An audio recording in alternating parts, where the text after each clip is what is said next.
Hi guys, it has come to my attention. I've recently found a whole load of new UK guys on YouTube, which is really awesome, and a couple of them have subscribed to me, which is through following a few links, kind of how I found you all, so thanks, and I'm putting this out there because I kind of hope that it might be useful to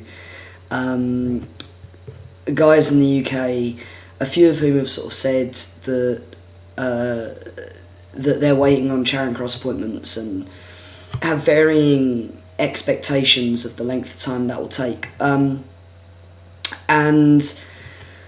having spoken to quite a few people during the course of my transition, I think I have a fairly standard waiting time. Assuming that you have already gone to your local psychiatrist for referral, because that is really dependent how long you wait on that according to your GP and your local PCT and everything like that. And I waited a long time to get my referral to my local psychiatrist, but other PCTs are slightly hotter and sharper and whatever. My psychiatrist, within the county that I live, was pretty good, and I saw them in early August. I think the 4th of August I saw him, and by the 11th of September I had my funding approved and my letter through from Charing Cross. That all happened quite quickly, actually.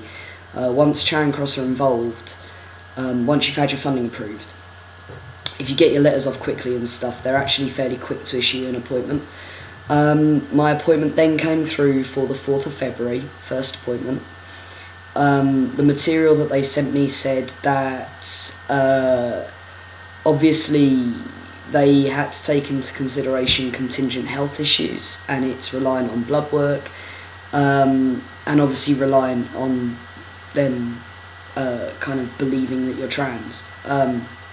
But assuming that that's okay, the only real barrier to you getting hormones with NHS is if you're still a smoker. So you need to stop smoking if you smoke. And I still do, by the way. I plan to rectify that. And they don't prescribe normally on the first appointment, and I think that is pretty standard now. I mean, when they say normally, I think they mean ever. And they say they in some cases prescribe on the second appointment, and I think that in most cases they do prescribe on the second appointment. So anyway, okay, so yes, 4th of August, psychiatrist, 11th of September, everything came through from Charing Cross for an appointment on the 7th of February. And then I have my second appointment on the 11th of July. And that's with a different clinician, and trying to get my head straight now. They sent me for blood work after my first appointment straight away, so that they had that on file. I didn't encounter any issues having already gone private, apart from a little bit of shirtiness or whatever, but a lot of the fears and worries that people have about Charing Cross I didn't encounter. They seemed okay. They certainly didn't say that because I'd gone private that they wouldn't prescribe or anything like that. And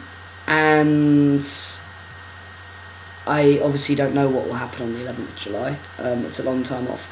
But a friend of mine who went solely Charing Cross route and didn't go private at all, after they'd had their first appointment, they would phone up religiously every Monday, and I think they said about 10 o'clock in the morning, and they would phone up and they would ask if there were any cancellations for the week.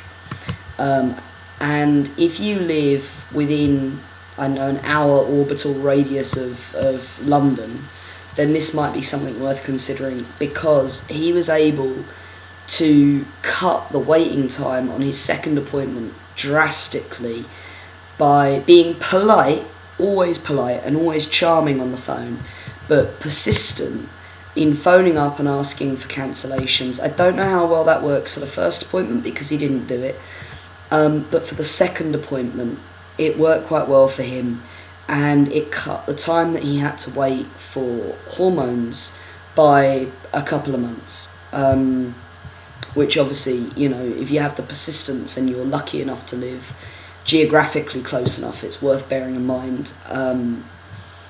And yeah, I'm sure I had other stuff to say, but I just thought it might be useful kind of to put something out there about my experience of waiting times on Charing Cross and other bits and bobs I'd heard down the grapevine about how you can make Charing Cross a bit easier.